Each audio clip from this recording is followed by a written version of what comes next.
if you're coming to Washington, D.C. for the 4th of July in 2022. I've got a bunch of important information for you.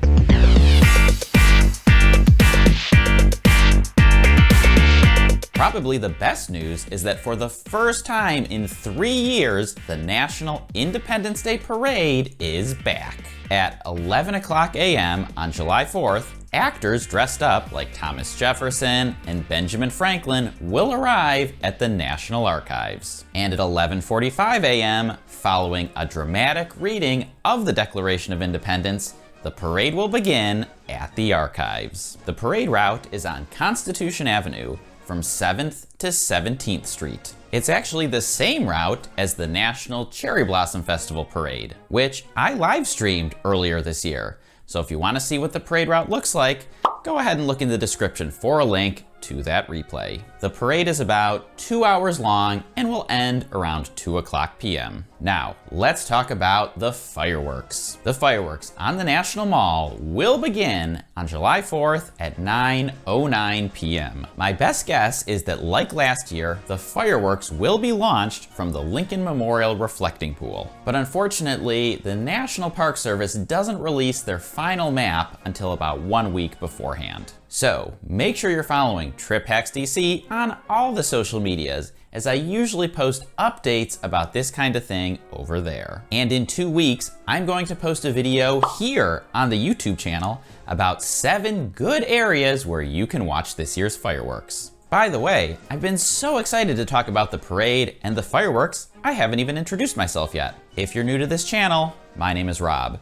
I'm a tour guide and the founder of Trip Hacks DC Tours. On this channel, I share my best tips, tricks, and hacks for visitors who want to explore Washington, DC. And I'm really curious, are you watching this video because you're planning to come here this year for the 4th of July? If you are, leave a comment and let me know which activities you're most looking forward to. Or if you've been here before on the 4th, leave a comment and let everyone know what your favorite 4th of July activity is. Now, the big question mark for 2022 is a Capitol 4th, the concert held on the West Lawn of the US Capitol. The concert is happening this year, but what's unknown is whether the public will be allowed to come and sit on the grass and watch it live, or whether it will be broadcast for TV but with no audience. The National Memorial Day concert, which just happened 1 week ago, was played live on TV, but it did not have an audience. The reason is because the Capitol complex is still in the process of reopening. The Capitol Visitor Center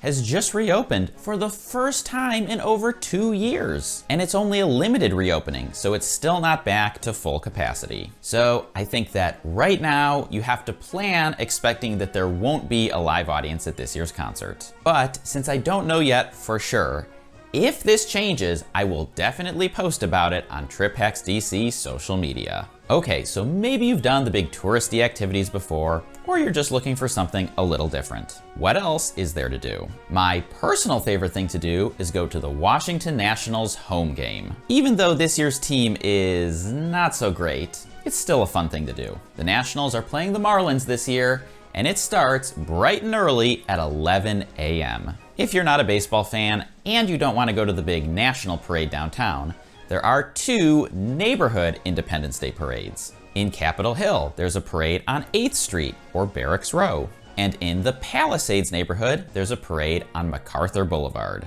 Both of these are pretty informal parades. You'll see Little League teams, Girl Scout troops, local city council members, and regular people from the neighborhood. If you're okay with going a little out of town, an American celebration is the Independence Day programming at Mount Vernon. This includes daytime fireworks, patriotic music, and a naturalization ceremony for people who are becoming Americans. Remember, Mount Vernon is a private historic site and it does require tickets, so make sure to get those in advance if you want to go. Now, let's go through a few practical tips if you're going to be here on the 4th. As always, comfortable walking shoes are not negotiable. It's July in DC, which means it's going to be hot, humid, and pretty miserable. So wear light clothes, bring sunscreen, and water bottles so that you can stay hydrated throughout the day. When you're deciding where to stay, I highly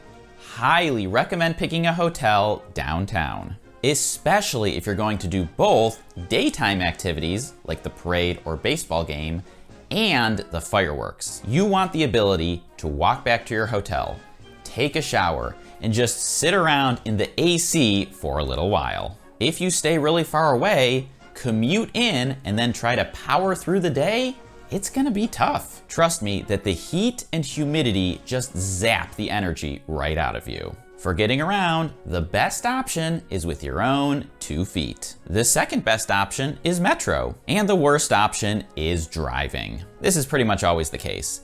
But because of the parade and the fireworks, there are a ton of road closures on July 4th, which also means a lot of bus routes are rerouted. And some, like the National Mall's Circulator route, is canceled entirely. But trying to drive your own car is a recipe for a very bad time. And this is a broad overview of my advice for July 4th. But if you're itching for more, I recorded an entire podcast episode on this topic, my comprehensive guide to the 4th of July in DC. That's available to listen to right now. Check out the video description for the link. And remember that in 2 weeks, I will have another video with 7 great spots to watch the fireworks. But in the meantime, I highly recommend watching another Trip Hacks DC video. So go ahead and click or tap right over here to watch the next one. Enjoy your trip.